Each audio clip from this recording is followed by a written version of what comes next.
Hello and welcome to Campaign Chronicles, France 24's regular countdown to the presidential election. With 15 weeks to go now, things are hotting up. Coming up in today's show, the new year sees party hostilities reopen after the Christmas truce. Just how long should the president wait until throwing his hat into the ring? And in Faces and Places, a top-level athlete says despite her achievements, she still thinks about her pension. Well, let's crack on and discuss this week's big story. For that, I'm joined by our Campaign Chronicles reporter, Luke Brown. And Luke, a new year means a new gear for the campaign. Very much so, and especially François Hollande, the socialist candidate. He's accelerating his campaign. Lots of media appearances this week. He had the front page of Libération, the left-leaning newspaper. He was on the national news on Tuesday night, and his first campaign rally on Wednesday. The big problem with all these media appearances, though, is a bit of a lack of actual substance. We still don't know what the Socialist Party's campaign programme is going to be. We think it's going to be about the January the 22nd. It's going to be revealed, but it's only going to be about 5 pages long. They're going for a bit of simplicity then. That could be a vote winner or a vote loser. Perhaps they're worried they don't want to make too many promises they can't keep in these times of economic turmoil. It's also difficult for them. It has to be said that given that the UMP in power has not yet revealed its programme, well, they don't really know what they're to compare and contrasting against, so they're keeping their programme under wraps too. All right, what about the UMP then? How are they reacting to all this? Well, they're very fast and very hard reacting to these media appearances. As early as 4:50 in the morning on Tuesday, when that front page came out, they were already sending out communiques. Later on in the day, they'd already mocked up a fake version of Libération, calling it Hibernation, such as François Hollande is burying his head in the sand to a certain extent. They've already bought up the domain name for the Socialist Party's likely campaign slogan, that is, a change is now. And they're also basically leaping on any slip-up made by Hollande. Earlier in the week, off the record, he told, for example, a journalist that Nicolas Sarkozy was a sale mec, a nasty piece of business. It's rather debatable, the meaning and the context, but it does demonstrate just how the UMP, the senior UMP figures, they're really rushing in to put pressure on François Hollande by calling him to apologise. That takes attention away, perhaps, from the undeclared candidate, that is to say, Nicolas Sarkozy. That's why François Hollande has already said enough is enough about this kind of childish behaviour. Let's move on. But in the absence of any real substance, we are kind of stuck in this debate. All right, we'll come back to you a little later in the programme. Look, thanks for now, though. We've heard how François Hollande has had a busy beginning to the year then. So too has President Sarkozy, even though he's still not an official candidate, which begs the question, when is the most judicious moment to enter the race? Nicolas Sarkozy began 2012 much like he ended 2011, with multiple visits around the country, even though the president still isn't officially a candidate. That may look like the campaign trail then, but in his New Year's message, Sarkozy insisted the election is not his priority. A presidential election is due in 5 months. That's an important date. When the time comes, you'll make your choice, but in the meantime, I have to act. The president is set for a busy month, crisscrossing France in January, wishing the French a happy new year, no fewer than 15 times. Nicolas Sarkozy insists he doesn't want to be distracted by a campaign in these times of economic turmoil. That patience apparently shared by his party allies, following the party line. The president is at the ship's wheel in this storm. Today there are lots of decisions to take. People want someone who's not an amateur skipper. They want a captain for the storm. That's what the French expect of him, to be president to the end. Today he's working for the French, and they might not really like him to do anything other than govern our country. A late entry into the race is more the rule than the exception. No sitting president has ever launched his campaign before February. Jacques Chirac is the only incumbent to jump in so early. Oui, je suis candidat. François Mitterrand in 1988 waited until barely a month before the first round of voting. Êtes-vous à nouveau candidat à la présidence de la République? Oui. Leaving it late then may be a strategy, but as Sarkozy is still trailing in the polls, it could also be a mistake. It shows he doesn't understand his adversary, and also a degree of self-satisfaction. And it demonstrates a weakness, because he could still propose something to voters, but that's not what he's doing. So when exactly is the Goldilocks moment? Not too early and not too late. The best time to decide on running is the 15th of January. If his popularity doesn't clearly rise in the coming weeks, by 5 to 10 points in the next 10 days or so, then he's dead in the water.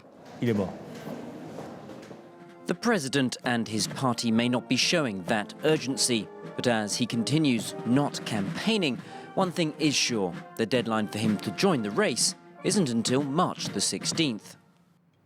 Well, it's time now to take a look at the other big stories in the presidential campaign. The left wing unite to defend one man, and there's a whole host of New Year's wishes straight from the smaller candidate's living room.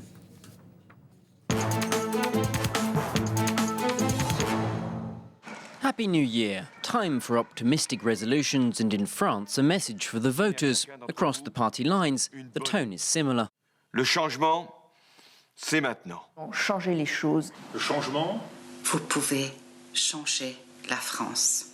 But beyond finding out more about the smaller candidates such as Hervé Morin and their living rooms, what do the online videos show? Far-right Marine Le Pen says 2012 is the year to put France back on its feet, while centrist François Bayrou says 2011 is best forgotten. And left-winger Jean-Luc Mélenchon wants to energise his backers. 2012, c'est l'année du chamboule-tout. C'est votre tour. A common cause for the far left. Four presidential candidates showed their solidarity with one man's legal battle. Xavier Mathieu is a trade unionist taken to court for refusing to give his DNA sample after being arrested at a protest. Demonstrating the diversity of left-wing politics in France, at his side the Greens' Eva Joly, Jean-Luc Mélenchon of the Front de Gauche, as well as smaller parties like Nathalie Arthaud from Workers' Struggle and Philippe Poutou of the new Anti-Capitalists Party.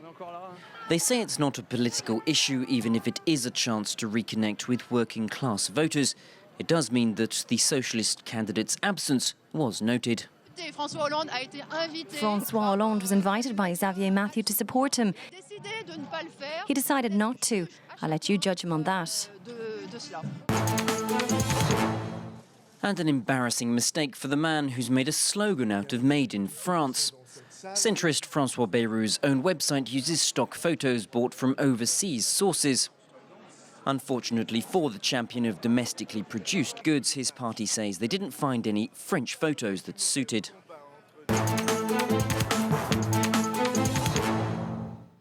Well, Luke Brown is still with us here in the studio, and you've got a tweet of the week for us. Yes, there are two types of Twitter user, we get the impression.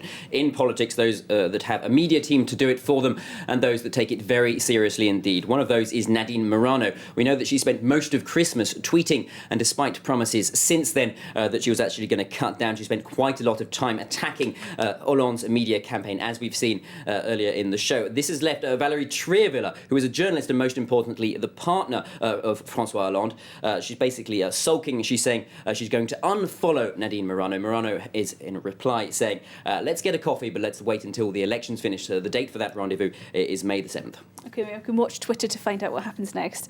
Well, it's time now for Faces and Places, France 24's weekly rendezvous with voters. This week, we meet an athlete who's aiming for gold at the Olympics, but that's not her only priority. She knows her career as a sportswoman won't go on forever, and she's thinking about her future. Gladys has just come back from a competition, and as is the case every time, she won. She practices Taekwondo, a martial art of Korean origins. She's won several French and world champion titles. One of her secrets is to train with the male team. It gives her self-confidence. They pamper me, it's good. But Gladys spares no effort. Being a committed athlete is a full-time job. We're used to saying that we train like professionals, but without the same money. It's an everyday investment. We spend more time with our fellow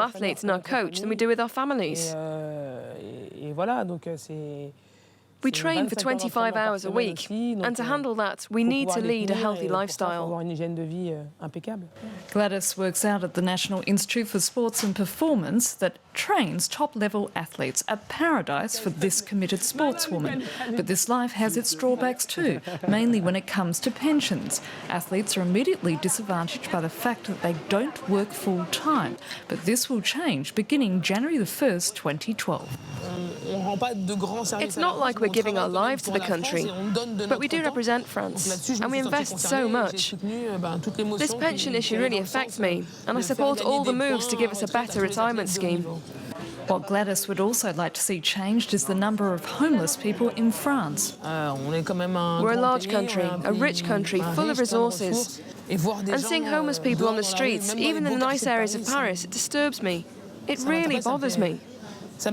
Among the issues debated during this election campaign, Gladys, whose parents are from Cameroon, believes an important one is the right of foreigners to vote in elections. Foreigners who live legally in our country, who pay their taxes and raise their children, they deserve the right to vote.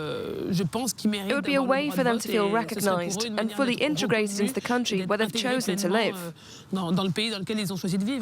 Gladys is proud to represent France in competition. She's even been made a National Order of Merit officer.